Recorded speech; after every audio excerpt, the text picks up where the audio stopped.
Ano-ano nga ba yung pwedeng makuhang tulong mula sa AKAP ng DSWD? By the way, kung first time mo sa channel natin at gusto mo pa ng mga online tutorial videos katulad nito, please click the subscribe button.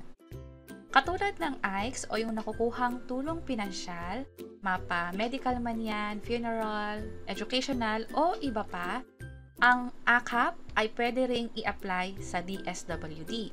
Ito yung mga proseso na pagdadaanan. Halos kapareho nung sa AICS kung saan ipapasa yung mga requirements, magkakaroon ng scheduling, kung kailan ba gagawin yung pag-interview at pag-assess sa sitwasyon mo, kung pasok ka nga ba sa AKAP, at magkano yung pwedeng makuha.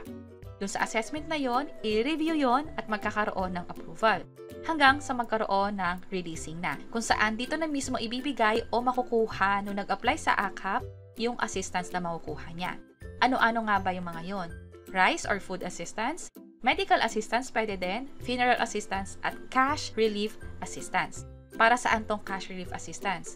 Kung sakaling hindi malaki yung kinikita o hindi naman kaya ay minimum wage earner, pwede makakuha ng tulong sa AKAP. Pwede rin naman kung sakaling masyado ka nang naapektuhan ng pagtaas ng mga bilihin at hindi mo na natutugunan yung mga pang-araw-araw na pangangailangan, pwede kang mag-apply sa AKAP. Yun nga lang, hindi katulad dito sa crisis situation or AICS ng DSWD, dito sa AKAP kapag parte ka na ng 4Ps or senior citizen or SLP ng DSWD, disqualified ka na o hindi ka na kabilang dito sa AKAP. Ganun pa man kung disqualified ka dito, pwede pa rin naman kayo pumunta sa DSWD. Dahil halos kapareho nga ng AKAP yung AICS, pwede ka makakuha ng tulong pinansyal mula sa DSWD under sa program na to.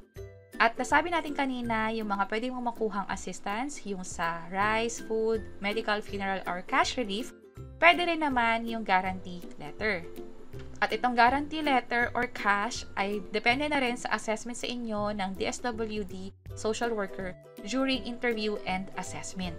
At ilang beses pwedeng lumapit sa DSWD para sa AKAP program. Nakalagay dito na pwedeng kada 3 buwan. O pwede rin naman mas madalas pa, lalo kung meron kayong hospital bill na ilalapit inyo yung tulong para sa hospital confinement.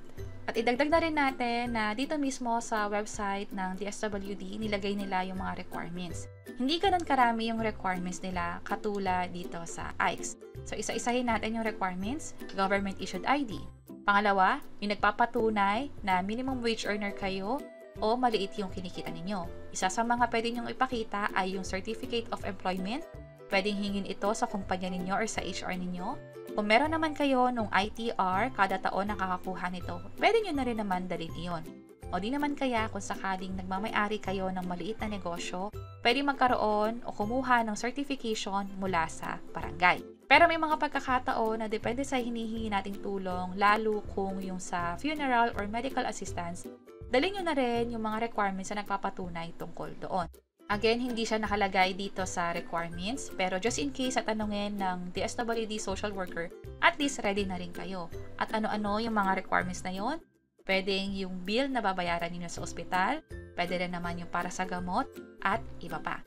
So kung may katanungan kayo, pwede nyo rin i-check itong website ng DSWD para sa AICS, or di naman kaya, pwedeng lumapit sa officer mismo ng DSWD. Pwedeng pumunta sa pinakamalapit na opisina or sa SWAD, o pwede rin namang mag-inquire sa kanila sa telepono nila or email address na makikita sa website mismo ng DSWD. And that's it. Sana nakatulong tong video na to. Kung oo, pakiclick ang like button at para sa iba't ibang mga tutorial videos, pwede nyo i-check ito na sa baba. Sana makatulong and see you sa mga next videos. Bye-bye!